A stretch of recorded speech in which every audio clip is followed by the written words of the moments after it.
মটর কলাই শাক দিয়ে ফুলকপি আলু দিয়ে রান্না করব।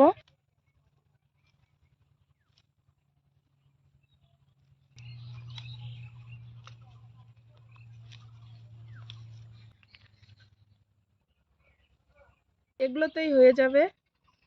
শাকগুলো ছোট ছোট করে কেটে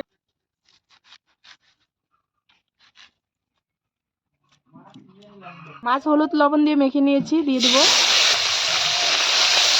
মাছ ভাজা হয়ে গেছে, তুলে নেব। আর ভেজে নেব ফুলকপি আলু, হলুদ গুঁড়ো, লবণ।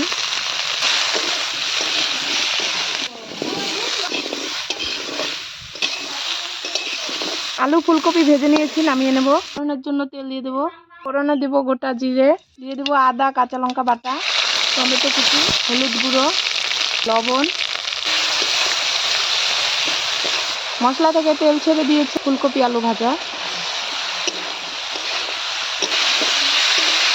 সবজি খুব সুন্দরভাবে কষে গেছে, এবার দিয়ে দেবো জল। দিয়ে দেবো জিরে বাটা। এবারে দিয়ে দেবো মাছগুলো। উপর থেকে মটর কলাই শাক দিয়ে নামিয়ে নেব।